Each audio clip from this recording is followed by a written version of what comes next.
একসময় অনাবাদী ছিল বিশাল বরেন্দ্র অঞ্চল। ১৯৮৫ সালে বিএমডি এর প্রতিষ্ঠার পর এই অঞ্চলের মাঠগুলো ফসলে ভরে উঠতে শুরু করে।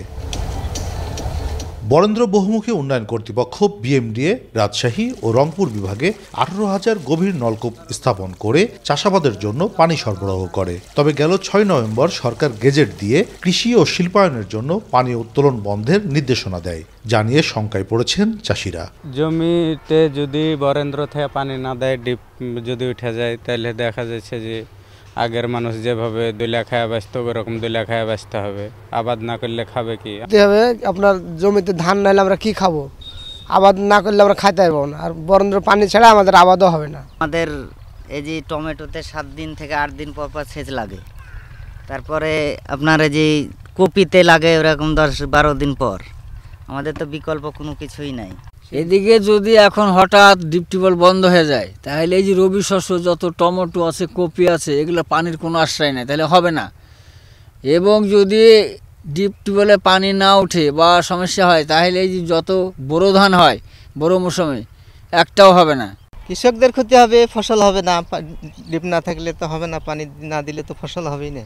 বরেন্দ্র অঞ্চলে প্রতি বছর প্রায় 4.5 মিলিয়ন মেট্রিক টন খাদ্যশস্য উৎপাদন হয়, যার পুরোটাই সেচ নির্ভর। কৃষি ও পরিবেশবিদরা বলছেন, ভূগর্ভস্থ পানি উত্তোলন বন্ধের সিদ্ধান্ত ঠিক থাকলেও আগেই বিকল্প উৎস সম্পর্কে মানুষকে সচেতন করা জরুরি ছিল। আমরা দীর্ঘ 2 যুগ আন্দোলন সংগ্রাম করেছি যে মাটির নিচের পানি তোলা যাবে না, আর তুললে যে ক্ষতিটা হবে সেটা কিন্তু সরকার পূরণ করতে পারবে না।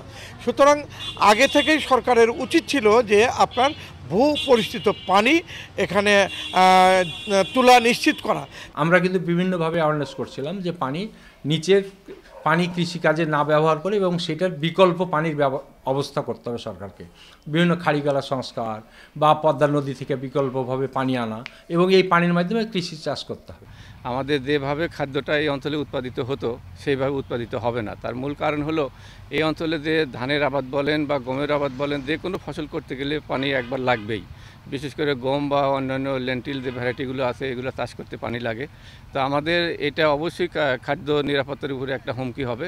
বরেন্দ্র অঞ্চলের পানি সংকট নিয়ে সরকারের গঠিত কমিটিতে কাজ করেছেন রাজশাহী বিশ্ববিদ্যালয়ের ভূতত্ত্ব ও খনিবিদ্যা বিভাগের অধ্যাপক চৌধুরী সারোয়ার জাহান। তিনি বলেন, ভূগর্ভস্থ পানি উত্তোলন বন্ধ করে বিকল্প সুপারিশ দেয়া হচ্ছে সরকারকে। আর বিএমডিএ বলছে তারা বিষয়টি নিয়ে মন্ত্রণালয়ের সঙ্গে আলোচনা করছেন। আগামী 10 তারিখে পানি মিনিস্ট্রির আন্ডারে ওয়াটার রিসোর্স প্ল্যানিং অর্গানাইজেশন, সেখানে এটা ন্যাশনাল ডিসিমিনেশন হবে এবং ফাইনালি আমরা লোকাল ডিসিমিনেশন করেছি। আমরা করার পরে এটা ফাইনালি আমরা সরকারের কাছে তুলে দেবো যে কী করণীয় এবং কাকে কাকে ট্রেন্ড আপ করা লাগবে, কোথায় কোথায় অ্যাওয়ারনেস করা লাগবে। কৃষি মন্ত্রণালয়ের প্রতিনিধি ছিলেন, তিনিও বলছেন আপনারা লিখে দেন, আমরা ওয়ারপোকে জানাবো।